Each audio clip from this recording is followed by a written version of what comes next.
प्राचीन काल में। कब? प्राचीन काल में विदेशी आक्रमण।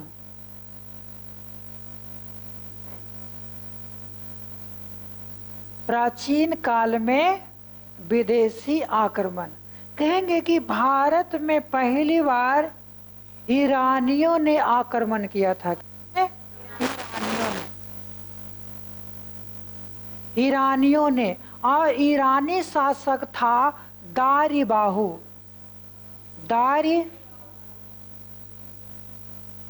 दारिबाहु। ये दारिबाहु ने भारत पर आक्रमण किया था, जो हखमनी साम्राज्य के शासक था। किस वंश का? हखमनी वंश का। हखमनी वंश का शासक था। हेरोडोटस के अनुसार, हेरोडोटस कौन था? इतिहास के पिता कहा जाता है, जिसने हिस्टोरिका नामक किताब लिखा था। हेरोडोटस के अनुसार इसने भारतीय क्षेत्र सिंध, पंजाब और गंधार पर शासन किया था। और साम्राज्य के जो शासक था, लगभग 200 वर्षों तक भारत में शासन किया। कितने वर्षों तक? 200 वर्षों तक लगभग शासन। और दारिबाहु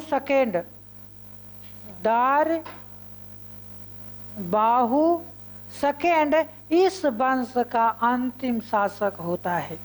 दारिबाहु सेकेंड इस वंश का अंतिम शासक होता है। सिकंदर जो था, सिकंदर का भारत पर आक्रमण। सिकंदर एक यूनानी व्यक्ति था, जिसने 326 ईसा पूर्व में भारत पर आक्रमण किया था। कब? 326 ईस्वी पूर्व में भारत पर आक्रमण किया था। ये जो है मकदुनिया का शासक था। कहाँ का शासक था? मकदुनिया का शासक था, जिसके पिता फिलिप सेकेंड थे। फिलिप सेकेंड थे, जो मकदुनिया के शासक थे। सिकंदर जब भारत की ओर आया, तो हिंदू कुश पर्वत पार कर, कौन से? हिंदू कुश पर्वत पार कर पहली बार भारत में जम्मू कश्मीर के क्षेत्र में पहुंचा। कहाँ पहुंचा? जम्मू कश्मीर के क्षेत्र में पहुंचा।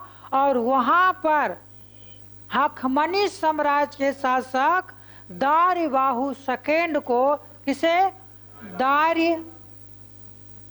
दारिबाहु सेकेंड को हराकर हखमनी साम्राज्य का समापन कर दिया। हखमनी साम्राज्य का समापन कर दिया।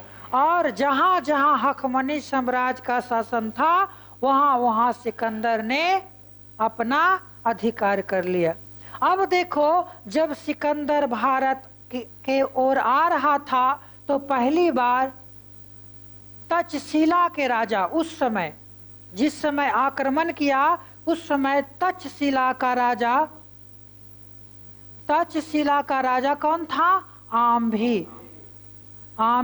आम्भी ने उसकी सेना को देखकर घबरा गया और उसने आत्मसमर्पण कर दिया। सिकंदर के सेना के समक्ष क्या किया? आत्मसमर्पण कर दिया। अब देखो, ये तक्षशिला से आगे बढ़ता है, किस नदी के तट पर? झेलम नदी के तट तक पहुंचता है सिकंदर, और वहां पर राजा होता है पोरस। कौन राजा होता है? पोरस। और पोरस राजा जो है, सिकंदर से वीरता पूर्वक लड़ता है, परंतु हार जाता है। और सिकंदर और राजा पोरस के बीच जो युद्ध हुआ था, वो इतिहास में हेड स्पीज, हेड स्पीज के युद्ध के नाम से जाना जाता है। क्वेश्चन आएगा कि हेड स्पीज के युद्ध किसके किसके बीच हुआ था? तो सिकंदर और राजा पोरस के बीच में हुआ था। कहाँ हुआ था? तो झेलम नदी के तट पर हुआ था। अब देखो, ये पोरस हार गया, लेकिन ये वीरता पूर्वक सिकंदर से लड़ा, तो सिकंदर खुश होकर उसकी वीरता को देकर इसकी राजपाट को सिकंदर ने वापस कर दिया। और लेकिन इसकी सेना लेकर आगे बढ़ा। पोरस की सेना और सिकंदर की सेना संयुक्त रूप से आगे बढ़ा और पहुंचा ब्यास नदी के तट पर। किस नदी के तट पर? ब्यास नदी के तट पर। ब्यास नदी बहुत उफान पर था, इस कारण उसकी सेना ने ब्यास नदी को पार करने से इनकार कर दिया।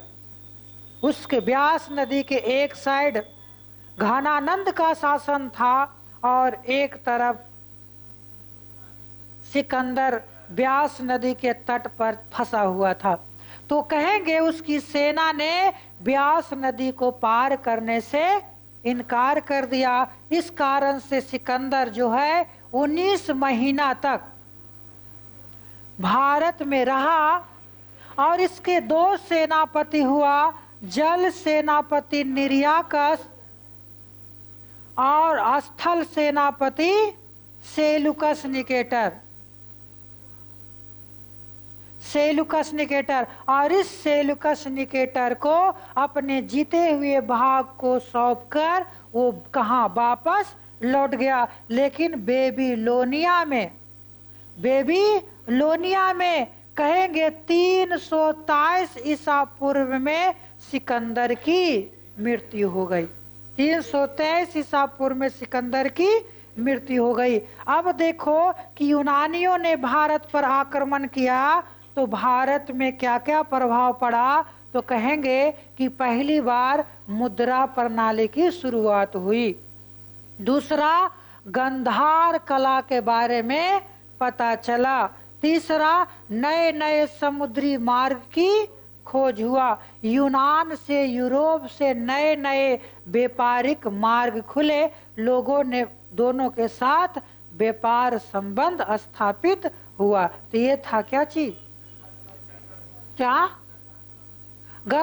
जिस प्रकार से हम लोग मूर्ति बनाने की कला है ना, मूर्ति बनाने की कला है, कोई गंधार कला, मथुरा कला, बेमियान कला, ये बहुत सारी कला है ना।